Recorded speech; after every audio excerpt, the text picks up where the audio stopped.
Good morning. Good morning. This is Ray Roberts. Welcome back to Fight the Power. Today is Saturday morning at approximately 10:45, and on June 21st. And I'm outside this morning continuing my series regarding the Sanitation Department, what I call the bogus dirty street ticket issuing scam that victimizes private homeowners and other residents in our city here, specifically where I'm at right now on 123rd and Lenox Avenue, where we live in New York City. And I'm going to talk today in this segment about the citizens' role and responsibilities for helping to keep our city clean, okay? But before I do that, very briefly, I'm going to walk outside and check my tree bed, because that's where, as I've been saying all along through this video, that people have a way of using the tree bed as a garbage disposal place, okay? So here we go. What do we have today here? We have napkins, paper bags, the water bottle punched up. And of course, we have the perennial coffee cup top here, okay? No paper cup inside, the coffee cup top and some other junk, as I said. And the vomit is pretty much drying up now. I guess that's going to sit there until I can get out here and shovel this whole area. Because what I do plan to do is try to make another effort to get this tree bed to a point where where people will perhaps look at it and see that somebody's trying to do something, for the neighborhood to keep it clean. Before I do that, I'm going to put this garbage in my property in my trash can, so that when I get a chance, I'll take it down to the corner and dump it, because it's not my garbage. All right? Yeah. Okay. So now, back to what I was saying before about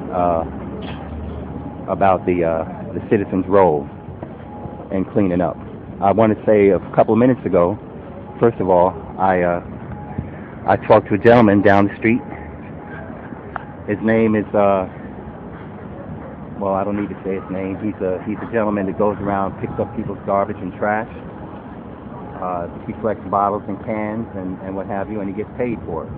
He takes them around to the machine that receives the deposits of bottles and cans, and they pay him for it. Here he comes passing by now. Okay, brother. All right, have a good day now. All right, thank you. All right, and his lady friend. Thanks a lot. Y'all have a good day. Okay. Thanks for what you do. Thanks for what you do. Yeah, okay. Okay, so now, as I was saying, I want to talk a little bit about the citizens' role for helping to keep the neighborhood clean. Okay, because, sometimes I might want to take a vacation away from my house. I'm not working at this moment, as I said. I'm doing unemployment right now until I can get back to work. So I've had some opportunities to observe how things run around here, on a 24-hour basis, without having to be away from the house for too long. But the first thing I want to say is, excuse me, I want to say that I can't go on vacation, basically. Because if my whole house went on a vacation right now, I would have to hire somebody to stand watch over my front, the public area where the curb is and where the tree bed is, okay? Because if I go away for a week and somebody comes and drops some raw food waste, or paper cups and napkins, on my what I'm responsible for keeping clean, which belongs to the city, I'm going to get a fine or a ticket in the mail, perhaps. And as happened in the case that we're dealing with now, one of the cases, it's because of the fact that we never saw the ticket. The tickets, and they were from 2005 and 2006, and it's now 2013. We didn't find out about the tickets until we got a letter from a citation or a collection from a collection agency talking about we need to pay them, and that they never actually we got the letter in 2012. Okay, from the collection agency for form and recovery. And they, they're harassing us. We paid them in October, November of last year, as I said in the earlier segment, and they just refused to acknowledge that they received anything. They did not forward the payments to the Environmental Control Board as is what they're supposed to do. Who we're actually supposed to be paying. So, I can't go on a vacation because unless I hire somebody and pay somebody to pick up other people's garbage, okay? I don't know about you. I think there's something wrong with that, okay? But at any rate, I also wanted to mention that what I've observed over the past week or so is that it's not just kids that throw garbage in the street when they're walking along on the block. I see many adults do the same thing, okay? And, that's a bad example that the adults are showing for the children, I don't know if parents, everybody's not the same. Maybe some parents don't teach their kids to not litter in the street, I think they should.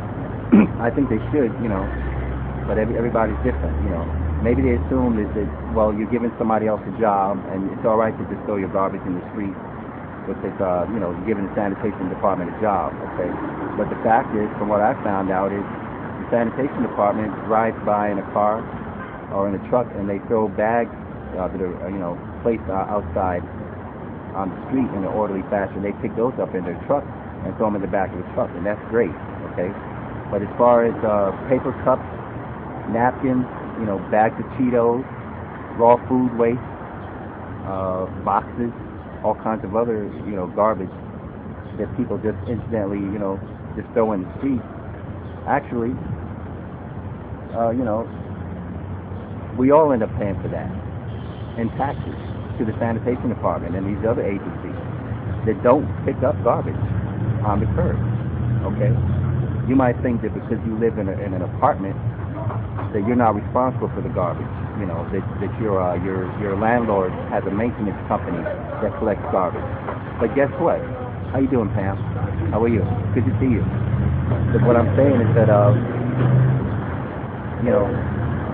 that landlord has to have a maintenance team to clean up the garbage. And guess what? He has to pay that maintenance team or maintenance people to come out and pick up behind you and your children, okay? And everybody else in New York that walks by on your block and throws their crap in the street. And they will factor that charge that they're paying their maintenance people into your rent, okay? So you are paying for what you do that you don't give a shit about, okay? Citizens of New York. One way or another, you're paying for it, okay? You're paying taxes to the Sanitation Department, and you're also paying the maintenance man to clean up your apartment property. He's going to factor that price into your rent, okay? And for the homeowners and business owners, the same thing. You got to pay somebody to clean up if you want to take a vacation, okay? Now, I had something here about the adults and the parents, trying to be a good example, to teach these young people and for themselves as well, the older ones have to be a good example. And, sometimes kids do things. I've seen all ages out here, discarding trash, onto the street. Maybe, I think, can't really put it together with how this works out, but maybe the younger people do this out of some feeling of defiance, they're defying the system by just tossing their garbage over their shoulder or not having any respect, or showing any class or any kind of, home training. When they come outside, they just act like, they don't give a shit about anybody else's, the way the neighborhood looks for anybody else. They're just thinking about themselves, okay? That's nasty. And it certainly doesn't show any kind of respect or class, okay? Because I don't think anybody wants to come behind somebody else cleaning up their garbage, all right? So, everybody needs to pay more attention and to be a good example, for the benefit of all of us. Now, the funny thing I want to say is that, like I was saying a couple of nights ago, when I was on the corner there at 2 o'clock in the morning doing this surveillance for this documentary, when I mentioned about the young lady that was over there by Tony's Minis and by the storefront church we have over here, St. Mark's, she was closer to the garbage can than she was to where she walked to. And she walked away from the garbage can and tossed her coffee cup. It would have been easy for her to just walk maybe 2 or 3 steps to the corner where the can is at and put it there. But instead, maybe she was trying to make a point, and so she threw it on the ground in my direction, but it was far enough away so it didn't get near me. But she just threw it. She had to walk farther away from the garbage can to discard the cup. For what reason? That's what I'm talking about when I say people, might want to try to be more more conscientious about how they go about getting rid of their trash, whether it's a cup or a napkin, or a cupcake, piece of paper, or anything, any food you're walking with the orange peel, and you're peeling your orange up, and you're dropping your peel in the street as you go along, right in the middle of the curb, where somebody either has to walk on it or somebody has to pick it up. Okay. Now, the last part of this that I want to say for this segment has to do with solution. And every problem, is looking for a solution.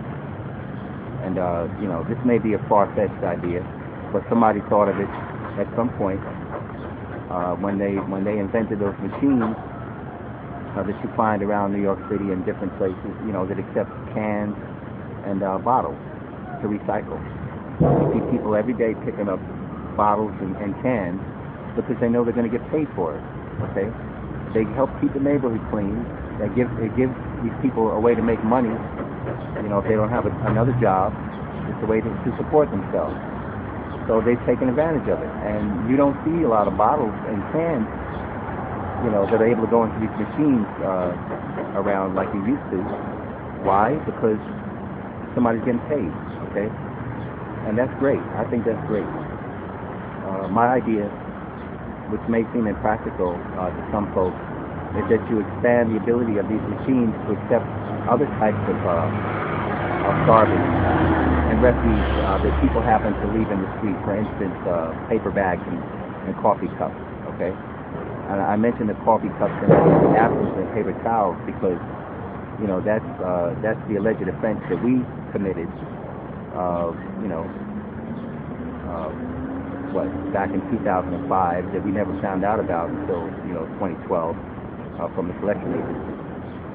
Paper cups and napkins, and my mother's paying over $1,000 to a rogue collection agency out in California, over $1,000 for paper cups and napkins. And that's why I want the Sanitation Department, to be a little bit more use a little bit more discretion in how they issue tickets to people for stuff that they didn't do. Okay. Always, I say that we all have a responsibility to some degree. And remember, we are paying these organizations to pick up garbage. They do what they can or what they're willing to do, but we still end up paying for it. So what's the point in paying taxes and everything and making work for ourselves, when we can, take a little bit more responsibility for our own garbage. Okay? My idea, it's a little bit of a gimmicky idea, is to make a machine or to upgrade the machines we have, or to make some new machines. Maybe somebody with some money to invest in it will go ahead and take advantage of this idea. I can't afford to do it, but I don't really care if I get any money for my idea. I just want to help find a way to offer some suggestions. Maybe it's a far-fetched idea, but it's not a far-fetched idea for what I heard.